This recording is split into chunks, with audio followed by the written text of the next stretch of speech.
ইসলামের পবিত্র ধর্মগ্রন্থ কোরআন যে একটি অলৌকিক এবং রহস্যময় গ্রন্থ তার প্রমাণ সে নিজেই। কোরআনে এমন কিছু গাণিতিক ব্যাখ্যা রয়েছে যা শুনে অনেক অবিশ্বাসী এবং নাস্তিকরা ইসলাম ধর্ম গ্রহণ করেছেন। কোরআনে মোট আল্লাহ শব্দটি এসেছে 2698 বার, যা সম্পূর্ণ 19 দ্বারা বিভাজ্য। কোরআনে উল্লেখিত মোট সূরার সংখ্যা 114, যেটিও 19 দ্বারা বিভাজ্য। কোরআনের একটি পবিত্র লাইন বিসমিল্লাহির রহমানির রহিম, এটি এসেছে মোট 114 বার এবং মোট অক্ষরের সংখ্যা 19, যেগুলো আবার 19 দ্বারা বিভাজ্য। আল্লাহর অপর দুটি প্রধান নাম রহমান এবং রহিম যথাক্রমে 57 এবং 114 বার কোরআনে উল্লেখ রয়েছে, যা 19 দ্বারা সম্পূর্ণ বিভাজ্য। কোরআনের এমন গাণিতিক ব্যাখ্যা নিয়ে গবেষণা করেছেন মিশরের বিখ্যাত রসায়নবিদ রাশেদ খালিফা, যা গোটা বিশ্ববাসীকে অবাক করে দিয়েছে। কোরআন পৃথিবীর মধ্যে একটি ধর্মগ্রন্থ, যেটার মধ্যে বিন্দুমাত্র কোনো সন্দেহ এবং ভুল নেই। কোরআন নাজিল করে আল্লাহ তাআলা ঘোষণা করেছেন, পৃথিবীর সমগ্র মানব জাতি মিলে একসাথে বসে চেষ্টা করলেও পৃথিবী ধ্বংসের আগ পর্যন্ত কোরআনের মতো আরেকটি গ্রন্থ রচনা করা সম্ভব নয়। কোরআন যে অলৌকিক এবং রহস্যময় গ্রন্থ তার প্রমাণ সে নিজেই। কোরআনের এমন কিছু গাণিতিক ব্যাখ্যা রয়েছে যেগুলো দেখে গোটা বিশ্ববাসী তথা গবেষকদের রাতের ঘুম হারাম হয়ে গেছে। মিশরের খ্যাতনামা বিজ্ঞানী ডক্টর রাশিদ কোরআন নিয়ে এক ব্যাপক গবেষণা চালিয়েছেন।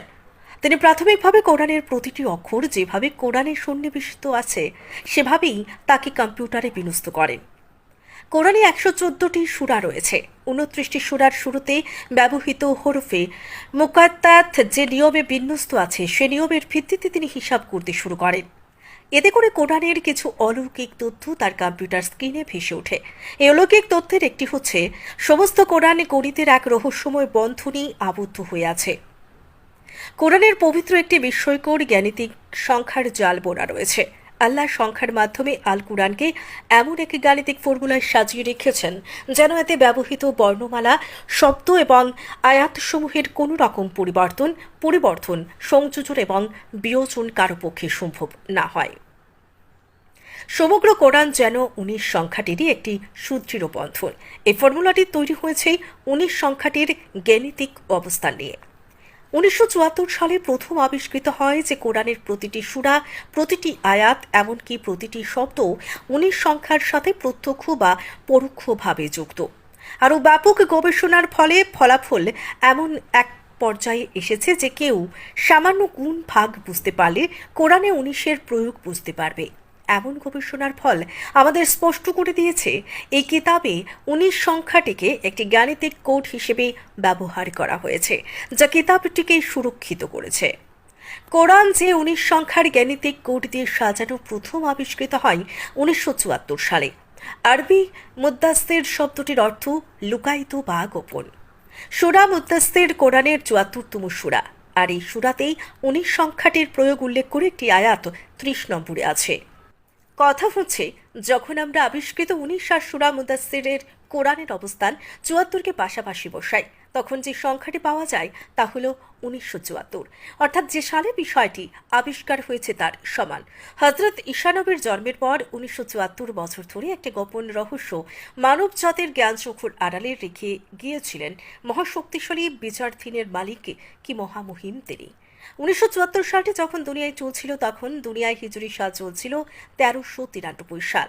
কোরআন প্রথম নাজিল হওয়া শুরু হয় হিজরতের 13 বছর আগে। এই 13 বছর 1393 সাথে যোগ করলে মোট দাঁড়ায় 1409 বছর, অর্থাৎ কোরআন নাজিলের সময় থেকে শুরু করে মোট 1409 বছর পর কোরআনের একটা মুদাসসির বা গোপন রহস্য উন্মোচিত হয়।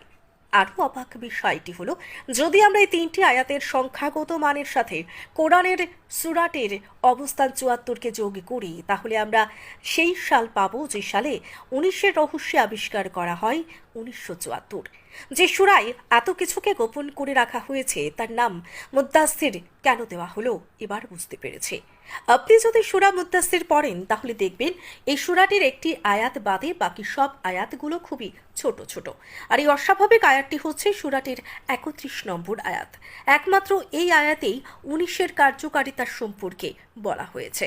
সূরাটির একটি আয়াতে গড়ে যতগুলো অক্ষর এসেছে তার 12 গুণ অক্ষর এসেছে এই 31 নম্বর আয়াতে। উল্লেখ্য, কোরআনের সবচেয়ে বড় আয়াত সূরা বাকারার 282 নম্বর আয়াত। সূরা বাকারাতে একটি আয়াতে গড়ে যতগুলো অক্ষর এসেছে তার সমান 6 গুণ অক্ষর এসেছে 282 নম্বর আয়াতটিতে। অর্থাৎ গড় অনুপাতের দিকে বিবেচনা করলে মুদ্দাসসিরের 31 নম্বর আয়াতটি বাকারার 282 নম্বর আয়াতের দুগুণ। এই আয়াতটিতেই যেহেতু এসেছে 19 সংখ্যাটির কথা, তাই নিশ্চয়ই আয়াতটির মধ্যে 19-এর রহস্য লুকানো আছে। আছে কি? আয়াতটিতে মোট 57টি শব্দ আছে যা 19 দ্বারা বিভাজ্য। আবার আয়াতটির যে বাক্যটিতে 19 অক্ষর আছে তাতে 3টি শব্দ আছে। 3-এর একটা অর্থ আছে এখানে, তা হলো এই আয়াতেই শব্দ সংখ্যা 57, যেটা 19কে 3 দিয়ে গুণ করে পাওয়া যায়। আয়াতটির একটি বাক্য হলো আল্লাহ এর দ্বারা কি বোঝাতে চেয়েছেন। এই বাক্যটিতে মোট 19টি শব্দ আছে, আর আয়াতটির প্রথম থেকে এই আয়াত পর্যন্ত শব্দ সংখ্যা 38। লক্ষণীয়, আবার এই 38 সম্পূর্ণ 19 দ্বারা বিভাজ্য। আরও লক্ষণীয়, এই বাক্যটির পরের বাক্যগুলোতে মোট 19টি শব্দ আছে। প্রথম থেকে শুরু করে অস্বাভাবিক বড় আয়াতটি পর্যন্ত মোট আয়াত 30টি। এই 30টি আয়াতে মোট শব্দ সংখ্যা 95টি। লক্ষণীয়, 95 আবার 19 দ্বারা বিভাজ্য। প্রথম থেকে শুরু করে এই আয়াতে উল্লেখিত 19 শব্দটি পর্যন্ত মোট 361টি অক্ষর আছে। 361কে 19 দিয়ে ভাগ করলে 19 পাওয়া যায়। বিসমিল্লাহির রহমানির রাহিম এই ক্ষুদ্র আয়াতটি 4টি শব্দ এবং 19টি অক্ষর দ্বারা গঠিত। কোরআনে মোট 114 বার এই আয়াত এসেছে, যা 19 দ্বারা বিভাজ্য। আল্লাহ শব্দটি 2698 বার এসেছে, যা 19 দ্বারা বিভাজ্য। রহমান শব্দটি 57 বার এসেছে, যা 19 দ্বারা বিভাজ্য। রাহিম শব্দটি 114 বার এসেছে, যা 19 দ্বারা বিভাজ্য। এমনকি 19 দিয়ে ভাগ করার পর যে সংখ্যাগুলো পাওয়া গেল তাদের যোগফলও 19 দ্বারা বিভাজ্য। কোরআনে 19-এর এই অলৌকিক ভারসাম্যকে যদি কেউ বোঝে, সে স্বীকার করতে বাধ্য হবে এটা এমন একটা বই যেটি লেখা মানুষের ক্ষমতা এবং শক্তির বাইরে। এর পেছনে হাত আছে এক মহান শক্তির। আর বইটির মালিক বলেই দিয়েছেন, বলুন, যদি সকল মানব আর জিন মিলে এই কোরআনের অনুরূপ রচনা আনয়ন করার জন্য জড়ো হয় এবং তারা পরস্পরকে সাহায্যও করে, তবুও তারা কখনো এর অনুরূপ কিছু আনতে পারবে না।